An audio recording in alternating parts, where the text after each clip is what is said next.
soul. That is why I have no fear.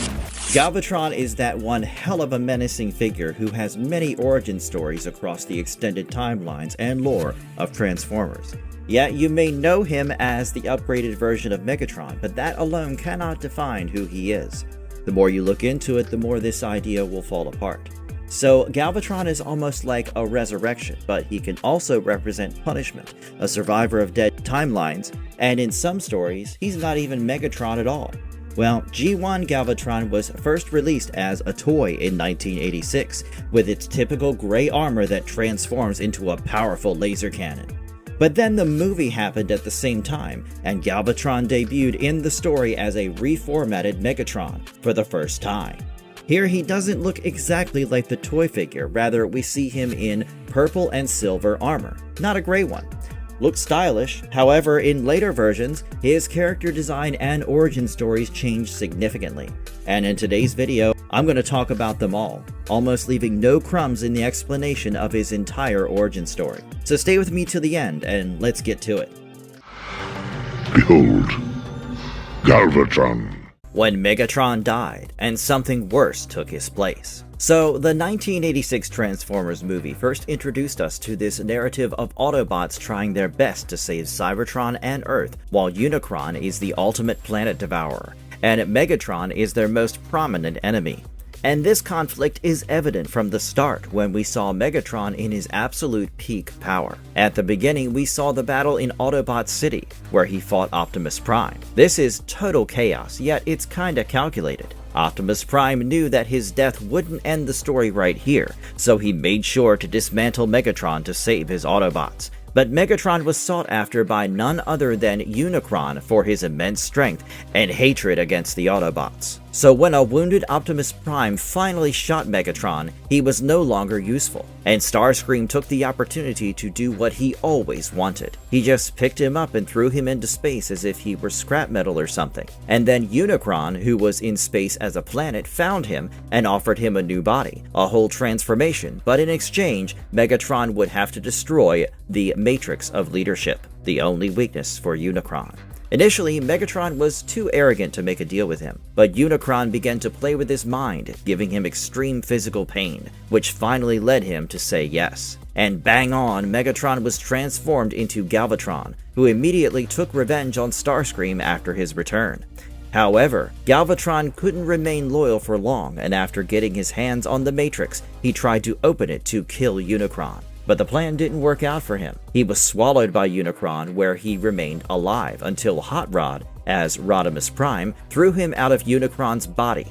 Galvatron survived, although in the 1986 Transformers, Autobots had their victory. All thanks to Hot Rod. Galvatron wasn't completely dead. He was drifting in space until in the animated series he made his absolute chaotic return. Galvatron.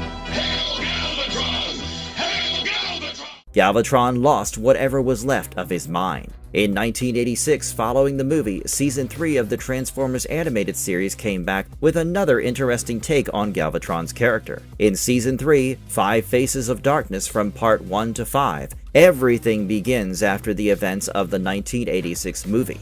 Autobots are now led by Rodimus Prime, and they are maintaining the peace in Cybertron. In the very beginning, the conflict was actually started by Quintessence, as they tried to destabilize Autobots and manipulate them. They also attacked their supply lines and interfered with their politics, so Autobots needed to respond to that. In the meantime, Decepticons had no leader who could unite them against the larger threats. Cyclonus and other members survived, so they set out on their mission to look for Galvatron, who had disappeared ever since he was thrown into space. They finally found him in a plasma pool of the planet Thrall, alive, but something had changed in him completely. This Galvatron, who was once Megatron and a meticulous leader, has gone completely insane. He shouts without any reason and even attacks his own kind, the Decepticons. Cyclonus and his team realized that their leader had been suffering from some serious mental damage. After he was brought back to his reins, things were pretty unstable. Galvatron took the commands in his hands, but he wasn't very consistent about it. His attention shifted randomly, and even for Cyclonus, it was hard to follow him devotionally. Meanwhile, Quintessence escalate their torture of the Autobots. They capture Ultra Magnus and manipulate Rodimus Prime so that they would give up their rights on the Matrix of leadership. There was apparently a power imbalance, as without the Matrix, Rodimus lost his Prime status and reverted to Hot Rod. Now, Galvatron set his eyes on the Matrix once again. Just as soon as he realized there was this power imbalance, he wanted to take the opportunity, but the problem was that he was very aggressive and impulsive during this time. Without having any clear strategy, he gets into fights with Quintessence and Autobots. Quintessence were also using Galvatron and manipulating his mind to get their hands on the Matrix, while Galvatron's erratic mind thought that trusting Quintessence would probably help him in his endeavor. At the end, Autobots regrouped and they found the Matrix that gave Hot Rod his Prime status back and once again established their power structure. The Quintessence lost in their own game, but Galvatron survived. Even after the conflicts, he managed to survive and remained the same old erratic guy. Turned out that only one Decepticon in Galvatron's squad who could think properly was Cyclonus, and he realized that their leader needed immediate treatment. So, in Season 3, Episode 17, titled Web World, the episode begins with Galvatron actively destroying Decepticon operations. He attacks his own people and cannot even complete any single task. So Cyclonus thinks of external intervention. He transports Galvatron to the planet called Torculon, which was known for its advanced psychological treatment. They were all non-mechanical inhabitants of this planet who could analyze minds and restructure them. So Galvatron was basically a patient here, and the therapists looked into the matter and they found out that none of their conventional methods would work on him. He needed a total system reboot. Otherwise, there's no way they could fix him. It meant total erasure of his current personality and rebuilding it from a stable base. So basically, it was kind of a death or destruction of this current Galvatron.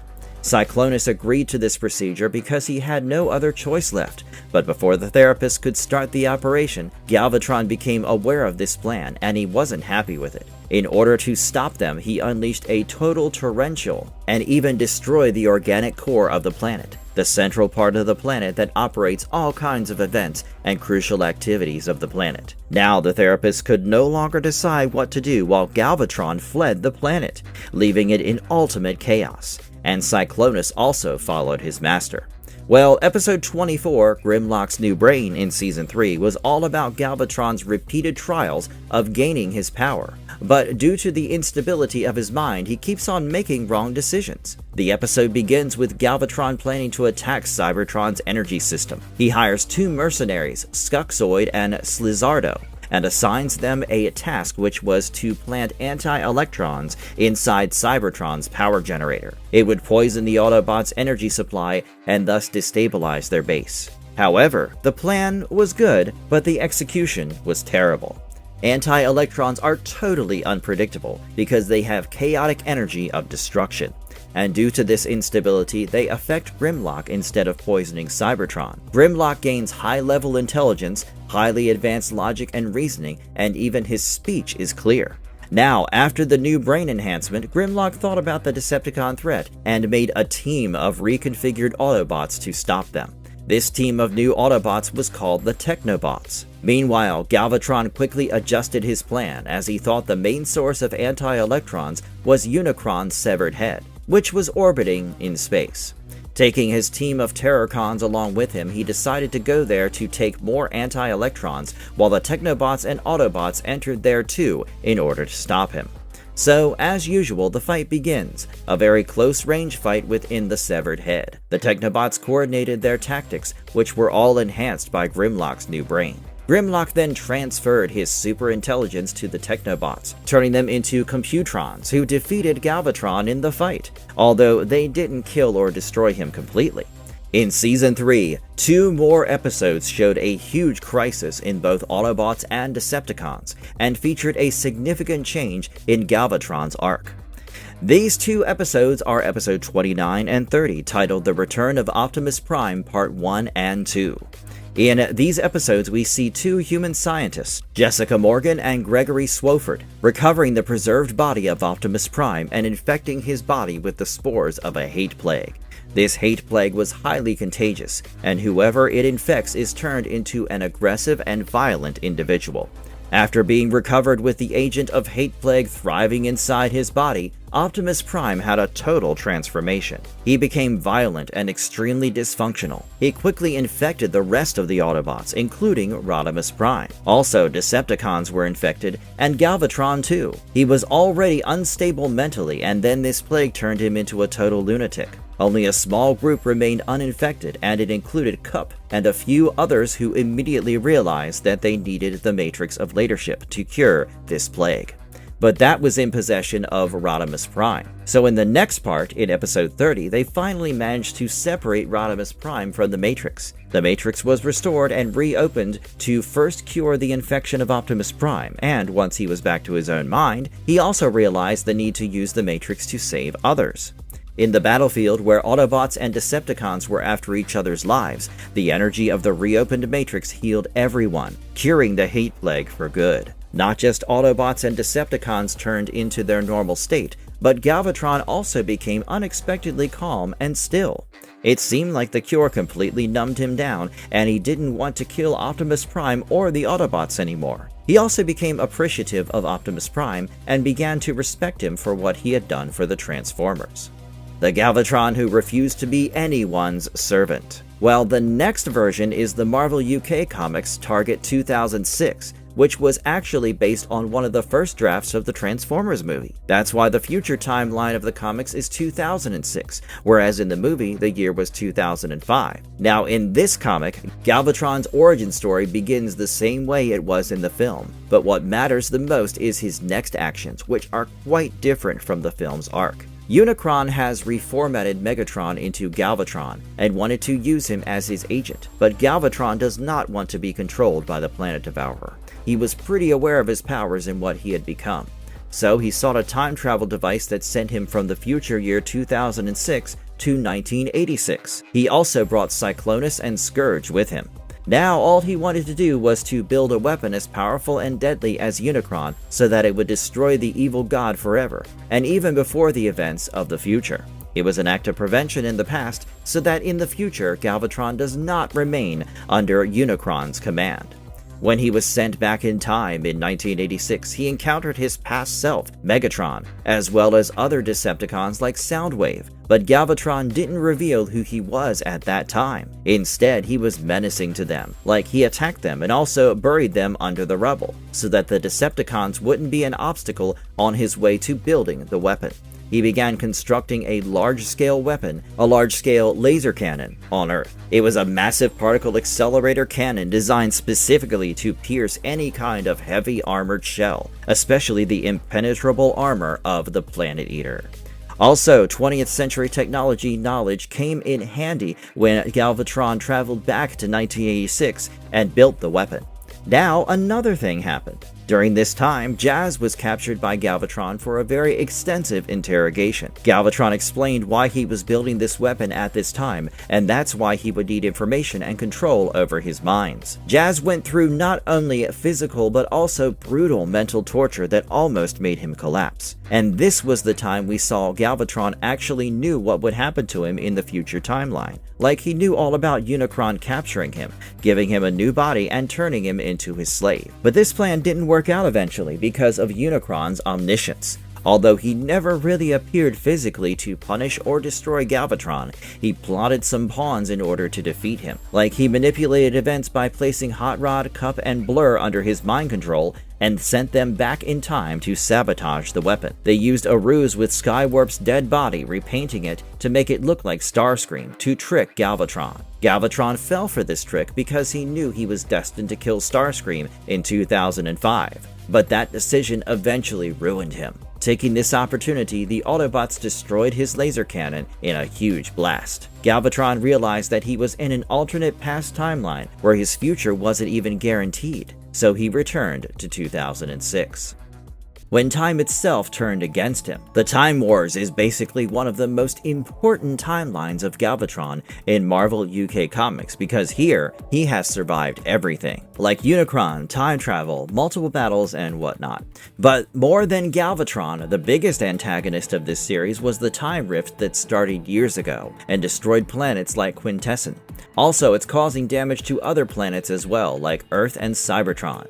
As the 2009 Autobot scientists looked for the source of the rift, they found that it was coming from the year 1989, and the presence of Decepticon leaders Galvatron, Cyclonus, and Scourge was the reason why it happened. The energy leech machine created by Soundwave and his team of Decepticons was destroying Earth's natural resources, so the Autobots attacked the machine and made sure it would no longer function. As a result, the Decepticons were very mad at their enemies, and to take their revenge, they traveled back in time to confront them. In the first issue, The Ravage of Time, we saw that in 1989, Ravage has finally woke up after lying inactive for years, and now he has found the underground base of Galvatron, which directly creates a link between him and the time collapse. Meanwhile, Scorponok's head was captured by Highbrow, who contemplates what to do with it, but at that moment, Decepticon Headmasters and Target Masters attack him to get the head back. By the end of this issue, when the battle took a huge form, the future Autobots arrive. They transport the Autobots to the Limbo, including Optimus Prime, but that creates a lot of confusion when Fortress Maximus thinks they were killed by the future Autobots. The present-day Autobot decides to wage war against the newcomers in the next issue, titled the Autobot War. Things get pretty complicated from here. Scorponok leads a group of Decepticons to join the battle, while on the other hand, Soundwave comes with his group of future Decepticons. And not just that, there were two significant forces that we must talk about. One is the group of Autobot wreckers, and the other is the Decepticon Mayhem Attack Squad. They were working alongside each other to stop Galvatron because by this time, Galvatron was gradually losing his sanity. They wanted him to return in time, thinking that only this way could the time and space collapse be stopped. So they entered the base of Galvatron only to find that not just Galvatron, but Megatron was there too, and the two of them were working together. However, before the rift could be fixed, they needed to stop fighting amongst themselves first, especially when an injured Goldbug realized that the future Autobots were not really a threat. The war ended. Goldbug had previously seen the results of the time travel before, so it was easier for him to understand who their real enemies were. Optimus Prime and Rodimus Prime used their Matrix of Creation and established a harmless communication with the future Autobots, which helped them to finally come to a conclusion. By the next issue, called Twins of the Evil, we finally learned the precise reason for this rift, and that was Cyclonus and Scourge being in the present timeline. They actually used the time portal of Unicron to travel back in time, but then something happened that disrupted the whole balance of time and space. Cyclonus died in the past timeline, which was 20 years before he was even created. Now, only if the Autobots and Decepticons could bring these two back in the future, the time rift will close, but that was one heck of a mission. Scourge was already losing his trust in Galvatron, so he decided to take the matter into his own hands and fly to the fortress to get back Cyclonus' dead body. But then an emotionally vulnerable and scared Shockwave stood in his way. He learned that in the year 2008 he would be killed in the hands of Cyclonus and Scourge, so in no way would he allow the future Autobots to get back to their own reality. Meanwhile, Galvatron and Megatron fight alongside each other and follow the tracks of the Wreckers and Mayhem Squad. The fight was so intense that at one point Galvatron's face was damaged due to an explosion, but that didn't stop him. He continued to fight. The present and future Autobots and Decepticons also joined the battle, and by this time Galvatron had gone completely insane. He's very destructive and cannot even remember his past life as Megatron. Optimus Prime witnessed these massive chaotic battles between the two factions, so he needed to do something to stop them. After some deliberation, he finally decides to use the Matrix of Creation to return from his limbo state, but even that was tearing the time and space in a scarier way. The only way to stop it was to throw Cyclonus' body back to the time where it came from, and for that, they needed to stop Shockwave. Ravage came up with an idea and convinced him that Shockwave's knowledge about his death can actually help him to prevent it. Shockwave was kinda relieved, but on the other hand, Galvatron was getting more and more furious with the ongoing battle, so the Time Rift itself had to intervene to stop him. By the end of this issue, in the final battle, the Time Rift tore Galvatron apart, stopping his massacre for once and all. Also, Scourge sacrificed himself in that rift to stop the chaos, but the only missing part was Cyclonus to put an end to it. Shockwave finally stepped in and threw the dead body of Cyclonus into the rift, and the tear in the fabric finally got sealed on its own. The future Autobots got back to their own timeline, a version of him that lost everything. In Marvel UK timelines, Galvatron was erased, but it was still not an ideal time to say a final goodbye to this character because it was legendary and could be interpreted in various ways. So writer Simon Fuhrman decided to do something else with him and introduced us to this new version of Galvatron, Galvatron 2, in issue number 67 of the US comics. In this version, Galvatron is not from the same timeline. He exists in a world where Unicron has consumed Cybertron, already defeating everyone and taking over everything. He even destroyed Earth, which is now nothing but a lifeless post-apocalyptic wasteland. Galvatron here is the last remaining Decepticon, but he has no empire whatsoever to rule. By this arc, his motivation and the entire foundation of this character have changed. He was still mad and driven by bloodlust, so he gathered the remains of Rodimus Prime and strung them up on the ruins of the World Trade Center. He exists only after Unicron defeated everything, so there's no need for him to erase Unicron's presence. Once again, Unicron forced him into serving him as his herald, but once he was brought into the main timeline, he couldn't stay loyal for long. He immediately turned against his master and set his eyes on Earth. He got into fights with the Autobots, but here, he's the central threat, so he doesn't rely on many schemes or strategies. However, things went wrong when he finally had a showdown with Fortress Maximus, who was bonded with the human Spike Witwicky in number 79 of Marvel US Comics. He didn't erase him completely, but Galvatron was frozen and buried in a glacier in northern Canada. Although later in the next series, like Regeneration 1 and the Japanese series, he came back after breaking free from the ice. Not insane, just cold, calculated, and back in charge. In 1987, the Japanese animated series The Headmasters was the continuation of the G1 storyline, where Galvatron's personality was changed thoroughly. He is now a cold-blooded strategic destroyer rather than an erratic one whom we saw in the previous versions. In episode 1 called 4 Warriors Come Out of the Sky, he is a deliberate war leader. The episode opens with the Decepticons resuming their activities on Cybertron. Galvatron appears without any warning and begins to lead the Decepticon, but the change was visible. He no longer acts crazily, he's controlled and often uses strategies. So what he did immediately was attack the energy system of Cybertron, and this attack was very organized. For example, the Decepticon troops were placed across multiple points of the planet to fight the Autobot defenses. But during this time, a new group of Cybertronians appears from space, and they're called the Headmasters. They're split into two different sections, Autobots and Decepticons. The Autobots get Chrome Dome, Hardhead, Brainstorm, and Highbrow, while the Decepticons were full of their own units of Headmasters, like Weirdwolf, Skullcruncher, and Mindwipe. When the Autobot Headmasters arrived, Galvatron strategically attacked the Headmasters, trying to overpower them before the Autobots could fully blend in with them. But Rodimus Prime confronts him and gets into a fight. After some time, Galvatron made a decision to withdraw, which was pretty unexpected from the erratic leader. However, he did back off in a very controlled way so that he could test the defense system of the Autobots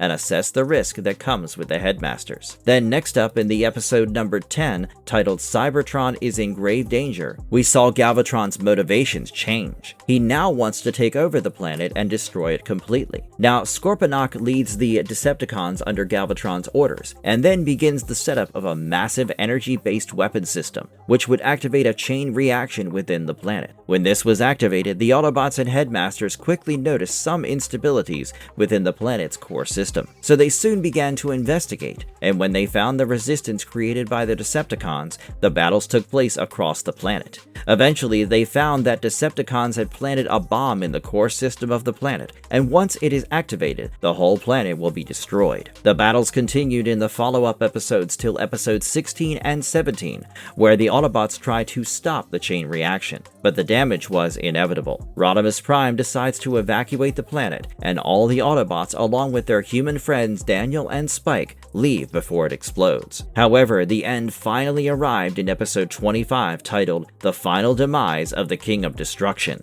where Galvatron prepares his final large-scale battle plan after Cybertron was destroyed. He intends to use Earth as a new energy source and weapon so that he can turn it into a planet just like Unicron. So he started drilling Earth's crust to reshape the planet as per his demands. The Decepticons work in the Arctic region, which triggers the earthquakes and energy sources. But the Autobots quickly detect these disturbances and step in to do something about Galvatron. Fortress Maximus leads the Autobot army to face their enemy in Antarctica, where Galvatron was very active and personally involved in the operation. The fights took place in the ice field, where the environment was already damaged because of so much drilling and destruction. So the Autobots decide to take over the crux of the problem, the Decepticon machinery, which was so affected by the battles that it slowed down the process. But Galvatron was not ready to back off. Then, in the 26th episode, we saw the continuation of the events. Fortress Maximus joined forces with the Headmasters and overpowered Galvatron through some really heavy attacks. The final attack was so heavy that it caused a massive block of ice to collapse, and Galvatron was finally buried under the huge iceberg formation. The version where Unicron is absent. In 2001, there came another Japanese anime series called Transformers: Robots in Disguise, also known as Car Robots, where Optimus Prime and his team of Autobots are on a mission to save Earth from Megatron and his Predacons. In this timeline, Galvatron's arc is very different from the previous versions that I talked about. In episode 32, Peril from the Past, Galvatron had a transformation that was not the same as the one that we saw in the film. There is no such entity as Unicron that is involved in Megatron's transformation into Galvatron. This transformation happens directly due to Megatron's own action. It actually starts with Megatron trying to harness the power of an ancient artifact called the Orb of Sigma, a source of concentrated energy, but it is extremely unstable. And Megatron, being Megatron, acts impulsively, wanting to take control of it immediately. But then came the consequences. The energy engulfs him and destroys his body. But Megatron reemerges in his new reformatted state, Galvatron. His color scheme shifts to a more whitish tone than grayish or purple. Also, he has a unique capability of draining energy, making him almost like a vampiric entity, which is the result of absorbing too much of the Orb of Sigma. Now, this storyline kind of fiddles with the whole purpose of Galvatron's existence. Like in the film, there was a clear purpose and a deal that gave birth to Galvatron, but here, there's no such thing as Unicron or the deal between him and Megatron. In the end, however, Omega Prime, who was the combination of Optimus Prime and Ultra Magnus, fought against Galvatron in the center of the Earth. They used the powers of Matrix Blade, a weapon that had the combined energy of Prime, Fortress Maximus, and Magnus. So it was indeed the most powerful weapon that finally defeated Galvatron in the final battle. The one who almost chose peace. The next origin story of Galvatron is a bit tricky to understand. I mean, there are many interpretations about this ambiguity that the show deliberately created around his origin. So let's take a closer look at that. Transformers Armada aired from 2002 to 2003, where in episode 43 titled Puppet, Galvatron's transformation was driven by sheer vulnerability. Here, he's extremely damaged after an encounter with Nemesis Prime. So after that, when he lost his control, he was surrounded by the small robots called Minicons, who intervened to give him a new look and a new body. So the change happened immediately. He got a new color scheme, immense energy, and a new name,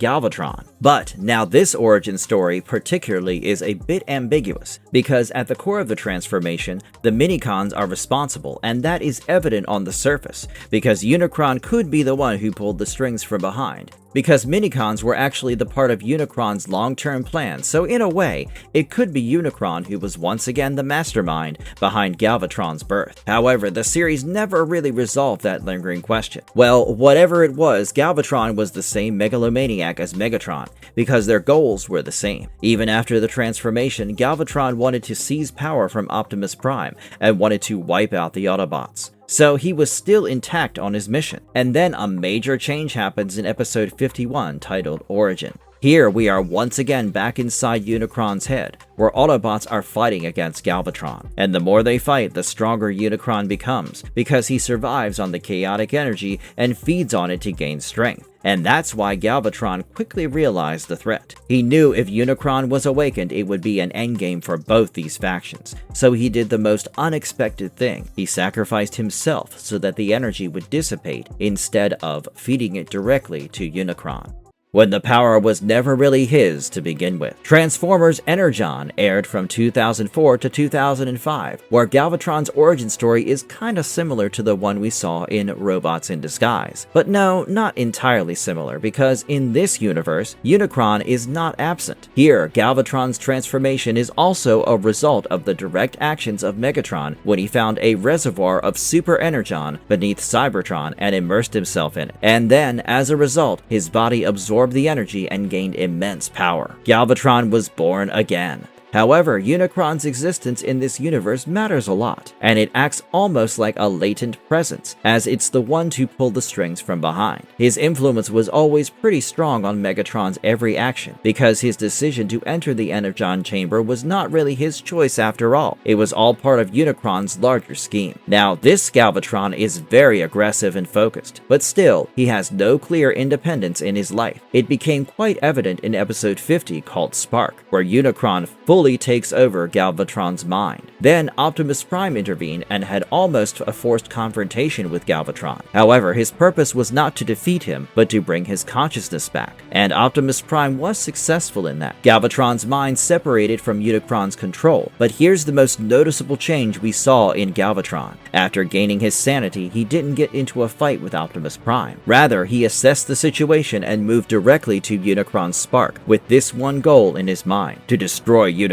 The motivation was very similar, and all he wanted to do was to prevent further damage, but it seemed like in none of these universes would Galvatron likely kill his greatest enemy, Unicron. He was once again possessed by Unicron's dark powers, so instead of unnecessarily sticking to the fight, Galvatron decided to kill himself by plunging himself into a newly created sun to end Unicron's control over him. He sacrificed his life once again in this version, running on the remains of the thing that owned him. Well, next up, the origin story I'm going to talk about is the 2005 release Cybertron, also known as Galaxy Force in Japan, the last part of this Unicron trilogy that included the previous two stories, Armada and Energon. Episode titled Starscream centers around Starscream and Megatron's return from the Energon black hole. After he emerged from the black hole, his body got a new form, which was powered by Unicron's spark. His whole armor had the fragments of Unicron's armor, and that's why he became immensely powerful. Even the armor was enhancing his powers from within, making him stronger. And that was why Starscream got into a conflict with him. As I said, Starscream also returned from the Energon black hole, so he was pretty tough on his own, and he didn't want to operate under Megatron's command anymore. So he challenged him directly and intended to steal all the cyberplanet keys to become a god himself. As the battle continued between them, Starscream realized that Unicron's energy had made Megatron kinda invincible, so he used some of the cyberplanet keys that he possessed to amplify his attacks. However, Megatron quickly adapted to Starscream's attacks and ultimately defeated him in the final battle at the end of this episode. His position was pretty clear and he once again established his dominance. But in another episode, episode 40 titled Fury, this equation changed pretty quickly. Fury is actually based on these giganteon cyberplanet keys that raised more conflicts amongst Decepticons and Autobots. It also elevated Megatron's powers and changed him a great deal. So these cyberplanet keys are found in multiple numbers, and the more you can gather them, the more powerful you become. So this megalomaniac Megatron already decided to use planet keys as his next upgrade. Meanwhile, the Autobots decided to secure the keys so that the Decepticons wouldn't be able to misuse them. So they arrived on the planet Giganteon just before Megatron entered the zone directly. He didn't even have his subordinates, as by now, his goal was set, which was taking the key and using it to gain powers. So very usually, the fight ensued between these two factions, and during this, Megatron got his hands on the key and activated it on the spot. The key instantly unleashed large-scale energy that began the transformation of Megatron. His color scheme changed, turning into reddish, bluish, and kinda dark purple, completely turning him into Master Galvatron. And not just colors. As you can understand, Galvatron is far more enhanced and powerful than Megatron. His Unicron energy armor was already in his body, and now that it was combined with Planet Key, it made him insanely strong. Now, Galvatron is the ultimate dominating force on the battlefield, which becomes too overwhelming for the Autobots by the end of this episode. But the end was just around the corner, and that was brought by episode 49 titled End. It was the final stage of conflict that took place inside a singularity formed by a constantly changing state of time and space. The battlefield was already destabilized, and there was no external support that could back them. Now, Galvatron entered the battlefield because he was immensely powerful by this time, and his main aim was to defeat Optimus Prime. The Autobots were already under pressure, and there was nothing to do, so they were basically trying to stop the gravitational pull of the Singularity. But Optimus, in the midst of everything, decided to face Galvatron. After Vector Prime sacrificed himself, his spark remained with Optimus Prime, who was given the sword Vector Prime had used. This sword had the ability to cut through the time and space continuum, and it was so powerful that it could even beat Unicron's armor as well. So Optimus Prime took the opportunity to strike Galvatron with the help of Vector Prime's sword. The sword attack directly pierced through Galvatron's armor and hit his internal system. The sword's immense energy and cyber planet keys failed to coexist, so there was a huge imbalance created in Galvatron's system. The Omega locks of the armor and the planet keys' energy quickly dissolved his armor. However, Galvatron could have forfeited, but his arrogance and hunger for power pushed him to the edge. He stood against this combined energy of the planet keys and his armor, which finally defeated him. Turned out that the very energy that created Galvatron finally ruined him by the end of this episode.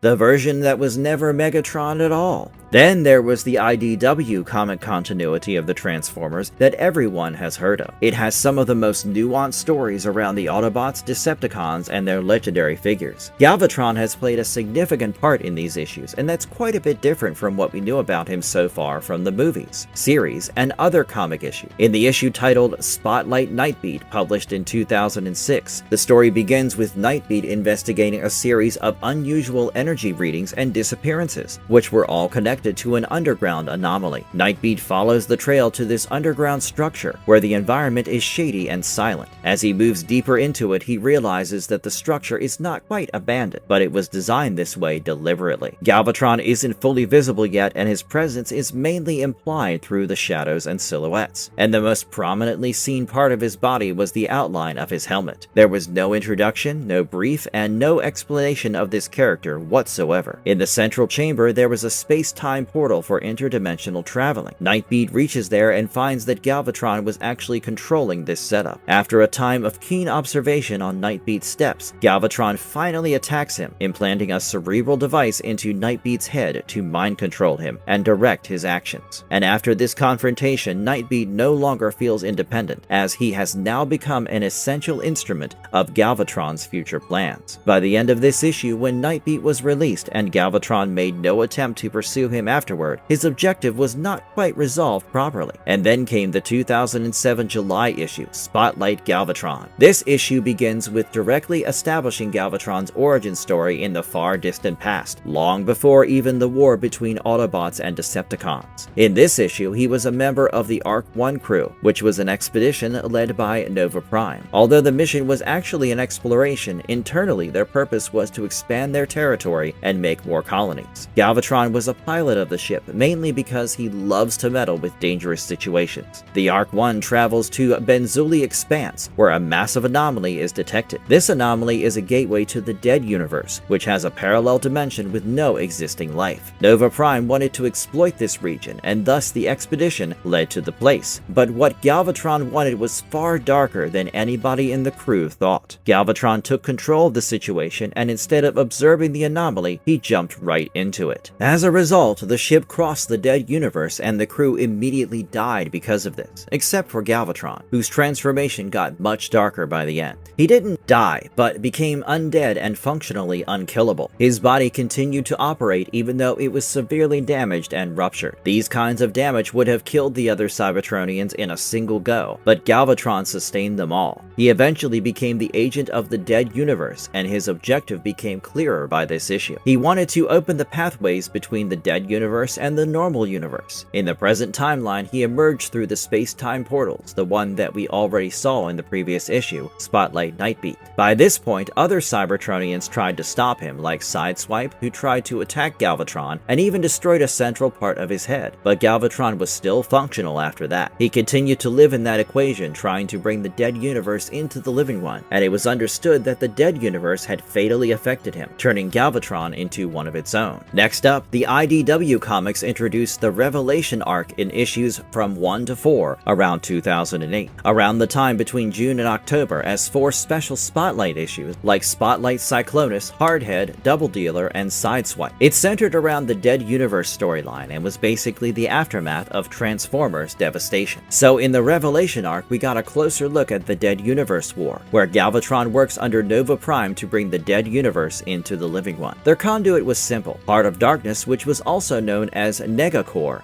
and if it was activated, it would help the Dead Universe to enter Cybertron. The operation was led by Galvatron himself, and he moved towards the conduit to activate it, but the goal was kinda different. They wanted to convert Cybertron into a part of the Dead Universe, where no normal life would be able to exist. Cyclonus, who was forever the strongest ally of Galvatron, changed his mind on this specific mission. He realized it and quickly had a talk with Galvatron that with the activation of Heart of Darkness, Cybertron could be totally annihilated, and there would be no life on the planet. But Galvatron doesn't listen to him and sticks to his own plan. Cyclonus refused to continue and opposed him, making it his first encounter against Galvatron's command in the continuity. The conflict escalated around the conduit, and not just that, the Autobots and opposing forces intervened, which disrupted the activation process before the Dead Universe finally crossed over. The plan was evidently futile, and Cyclonus never returned to Galvatron's control ever again.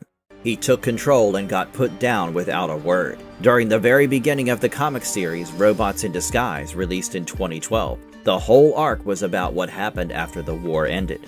Set in Cybertron, we see Bumblebee is now in charge, and he's leading a society where Autobots, Decepticons, and the neutral ones called the Nails, or non-affiliated indigenous lifeforms, all live together. But the problem was Bumblebee's leadership was not strong enough to keep them united for long. Meanwhile, a lot of things happen, like Starscream trying to gain power through politics, Prowl making rampant decisions, and Metalhawk's rigidity in leading.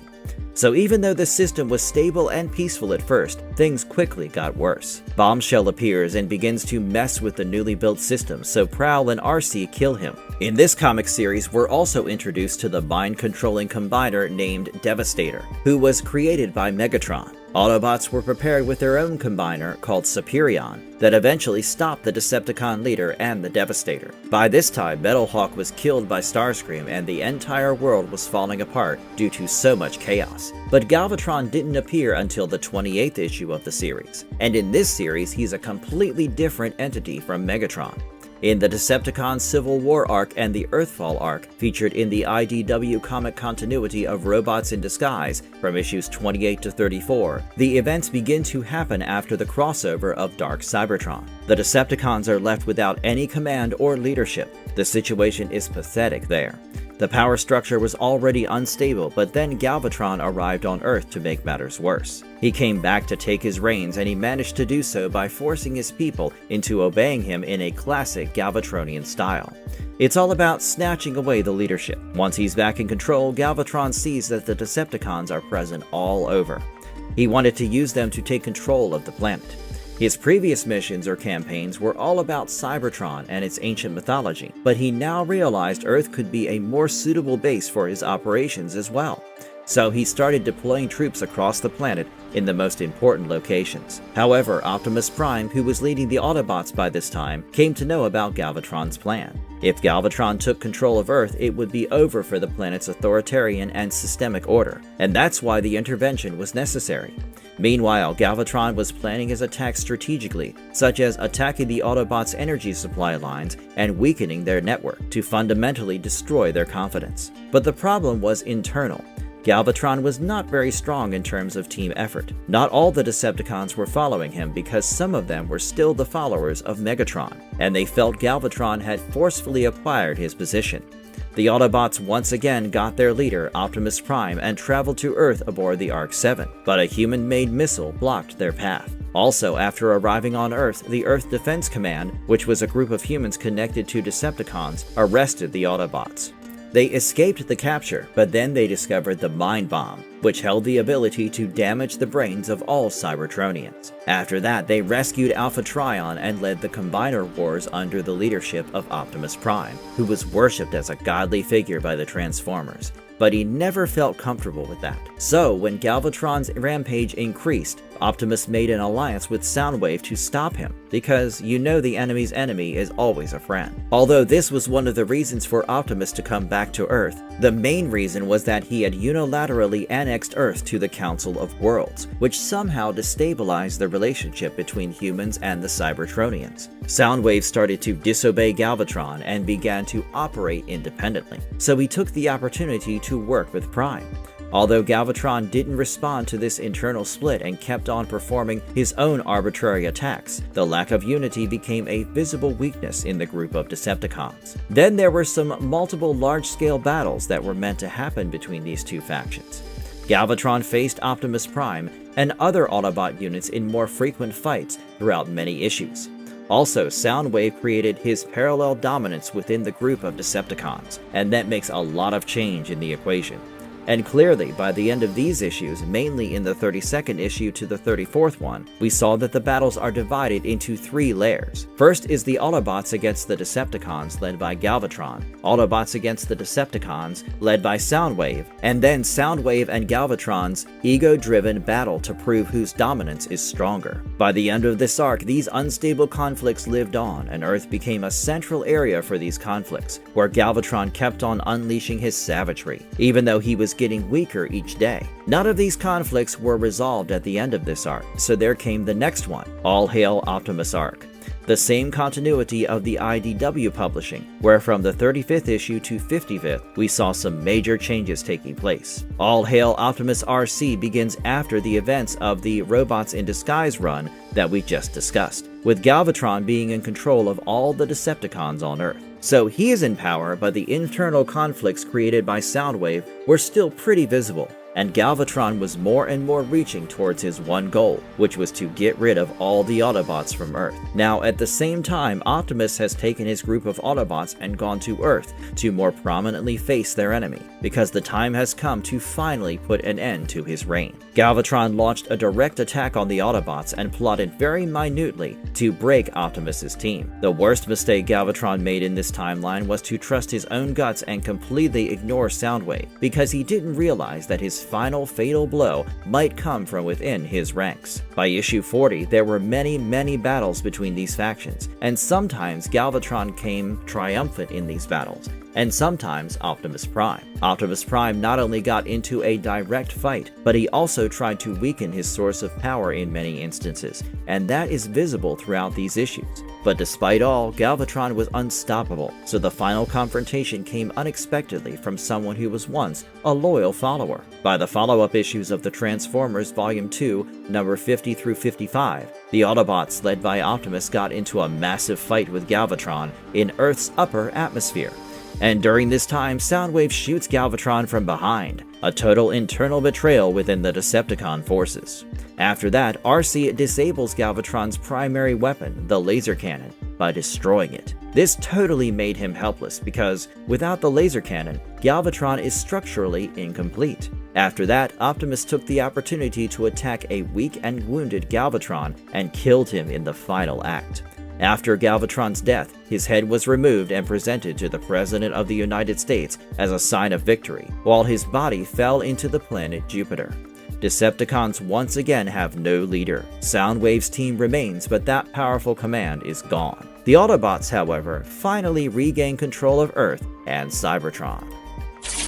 The version where humans built him. Well, we have talked about almost all kinds of continuities across the Transformers universe, like the comics, animated films, and series. So it's time to talk about the Bayverse now, where a lot of changes and creative decisions are taken to change the narrative. Like in the 2014 film Transformers Age of Extinction, where Galvatron was built by humans in a lab, not a cosmic transformation or Unicron's manipulation. After the dark events of the Dark Moon, the KSI recovered Megatron's remains and they studied his head to extract data from it. They used the remains to develop a programmable metal named Transformium that can transform bodies on command. And from this technology, they built a new body for Megatron, naming it Galvatron. So yeah, Galvatron is a manufactured transformer in this movie, and mostly a controllable weapon used for human causes like military use. So independence is not quite there in his arc. He was treated like a drone, but still Megatron's consciousness was alive somewhere within the data extracted by KSI. So when Galvatron was activated full-fledgedly, Megatron was awakened too. The change became more visible in the Hong Kong battle, when the drones used by the military suddenly stopped listening to their commands and instead started following Galvatron. Galvatron soon became an independent identity that doesn't abide by the KSI rules any longer. And from then on, he began to rebuild himself, constantly transforming and stabilizing his mind around Megatron's consciousness. This version doesn't involve Unicron's ultimate dominance over him, or any kind of time travel, but rather brings about a totally different kind of interpretation of his origin. A glimpse of what he ultimately becomes. At the end, I'm going to finish the video with one last origin story introduced to us through a Netflix show called War for Cybertron Trilogy, where in episode 7, called Earthrise Chapter, Galvatron does not get a full-on traditional origin story. He appears for a brief time through a temporal rift. Well, the scene is short, and we saw a figure come through the distortion. He is heavily armored and silent, and he was not fully explained in the scene shown. However, after years of watching, fans can instantly recognize him as our evil Decepticon, Galvatron, who is now the harbinger of a possible future. He was also voiced by Jason Marnocha in the series, and Jason has also voiced Megatron in the current timeline. So yeah, the connection was established already. Here he is already transformed into Galvatron by Unicron, although the show doesn't show the transformation. It was actually set in a possible future, so his interactions were brief, and then he left. The goal was pretty much the same. Galvatron is already entrapped by Unicron, so he came back to the past to warn his younger self so that they can avoid further damage. He also delivered one unforgettable line: "Existence is only agony," which will strike you in the heart if you're long acquainted with Megatron and Galvatron's story. And then in the third and final chapter called Kingdom, Galvatron's intention became clear. He wanted to change the timelines, but it was ultimately thwarted at the end when his past self, Megatron, betrayed him after working alongside him in his big mission.